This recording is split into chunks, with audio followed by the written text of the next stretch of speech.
Estamos de volta com o programa Pense Saúde, hoje falando sobre orientações para gestantes. E, novamente, eu convido você a fazer parte desse programa com a gente pelo telefone 3209-0119 ou pelo e-mail saude@tvhorizonte.com.br. Além de acompanhar o nosso programa pela TV, você pode também interagir conosco pelo site da TV Horizonte. Selecionando a página do Pense Saúde, você vai saber os temas que vão ser debatidos e pode, inclusive, assistir aos programas anteriores. Claro, além de mandar a sua sugestão de tema para o programa. Então navegue pelo nosso site e conheça toda a programação da TV, tvhorizonte.com.br. Antes de continuar o debate, eu tenho uma dica para você.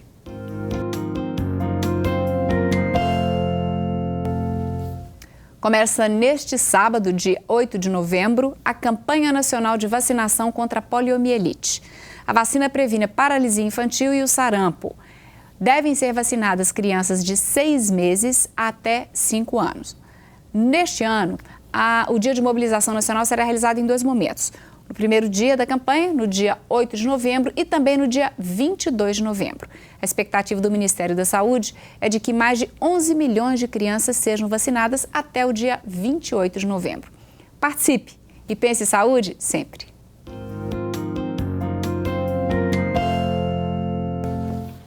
Voltando para as orientações, para as gestantes, no bloco anterior a gente falou um pouco sobre atividade física e eu deixei no ar de novo uma pergunta.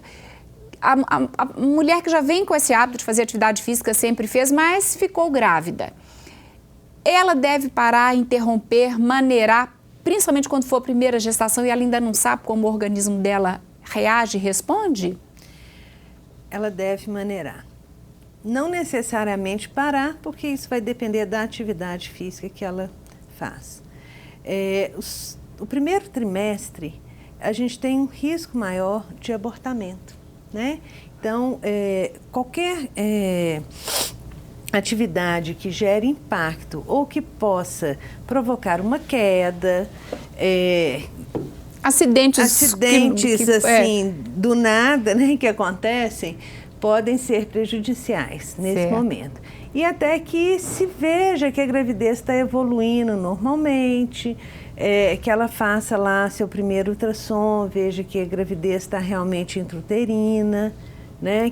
Tem isso também, né? Tem isso também, que está havendo a implantação adequada do trofoblasto, que vai ser a placenta.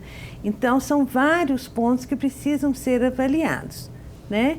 E que ela sinta como é que o corpo dela vai reagir. Isso é muito importante. E até quando ela deve continuar essa ginástica, doutora Thelma? Dependendo da atividade, às vezes ela faz até o último dia. Eu tinha uma cliente que ela era uma corredora e ela corria, dava várias voltas na praça próxima da casa dela.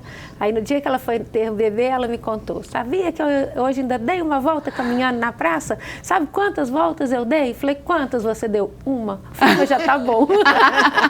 Mas conseguiu dar uma, pelo menos, né? Então, assim, até o final, se ela estiver sentindo bem, estiver disposta, ajuda muito. E tem também as fisioterapias especializadas que ela pode fazer, inclusive para o reforço perineal, para evitar depois, posteriormente, de ter prolapso, queda da bexiga, queda do útero, rotura, lacerações do períneo no momento do parto. Existem ginásticas específicas que ela pode continuar fazendo até o final. Isso é interessante até fazer. Tem clientes que gostam de fazer drenagem linfática, massagens, então é interessante que ela continue frequentando o ambiente que ela sair. É um momento que ela para e curte a gestação, quando ela faz uma atividade que é para ela mesma, né? E, na verdade, a gestante, apesar de todas as modificações que estão acontecendo com ela, ela não está doente. Então, a gente tenta preservar ao máximo que ela continue trabalhando, a não ser que o trabalho dela seja muito exaustivo, que ela fique muito tempo de pé, que ela se estresse muito, né? Que ela continue tendo atividade sexual, não esquecer que ela tem o marido, não só o bebê. Mas também até o fim normal. Se ela não estiver apresentando dores, suspeita de sangramento ou de bolsa rota, se ela não tiver uma dilatação ainda do colo, que o colo esteja exposto, se ela se sentir disposta e estiver bem, a gente não contraindica. A gente deixa muito à vontade do casal. Certo. Voltando à reportagem que a gente viu no bloco anterior, uma coisa que uma orientação do médico foi com relação a vitaminas, ácido fólico, alimentação mais leve, aí eu vou retomar um pouquinho essa alimentação. Existe uma grande preocupação com as vitaminas, é sempre necessário suplementar, e ela falou inclusive do ácido fólico, que aí é necessário, né? O ácido fólico, ele tem um papel importante na prevenção do fechamento do tubo neural, que é o que ocorre logo no comecinho da gravidez. O ideal é o uso do ácido fólico até antes da gestação. Exatamente pelo fato dele ser nos primeiros momentos da gestação. Que a gente chama de consulta pré-conceptual, que seria o ideal que fosse possível fazer, né? Agora, a reposição de vitaminas e de ferro, ela pode ser necessária. É muito importante a gente conhecer a alimentação da paciente. Uma paciente que é bem alimentada, bem nutrida, essa reposição ela não vai ser 100% sempre necessária. E outra coisa que eu acho muito importante lembrar, que hoje a gente tem uma incidência maior, são aquelas pacientes que fizeram cirurgia bariátrica previamente, né? A cirurgia de redução de estômago, que a gente está vendo essas gestantes aparecerem, elas estão ficando grávidas e estão chegando nos consultórios para fazer o acompanhamento.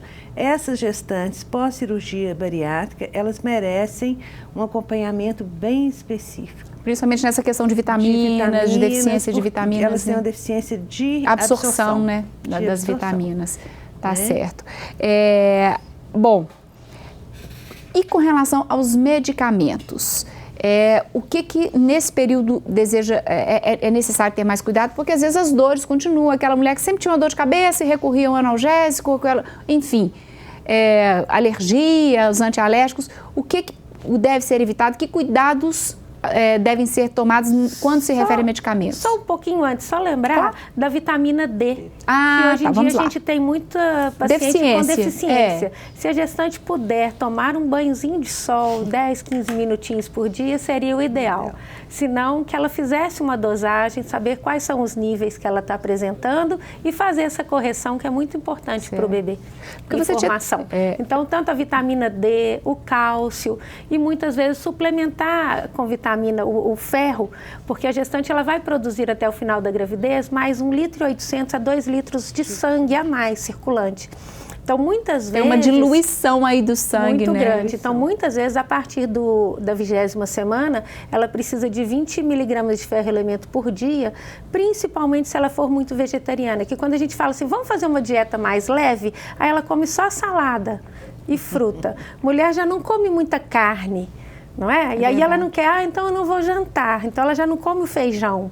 Então tem hora que a gente tem que reforçar um pouquinho, tanto é que a gente repete, né, Fátima, no 5º, 6º mês de gestação, a gente repete o hemograma e às vezes a gente entra com o sulfato ferroso nesse momento. Você tinha até comentado, desculpa te interromper, a gente ia falar de medicamentos, porque você tinha comentado lá no primeiro bloco que existe essa hemodiluição, ou seja, diluição do sangue, que gera até uma anemia fisiológica, né? Uma anemia fisiológica. Mas que ela precisa ser corrigida. Ela precisa ser corrigida, por isso que a gente vai acompanhando com o exame de sangue no decorrer da gestação e a qualquer momento que se faça necessário, você entra com a complementação. Algumas pacientes até nem precisam, mas é por isso que a gente faz esse acompanhamento. As vegetarianas geralmente são vegetarianas, realmente, né?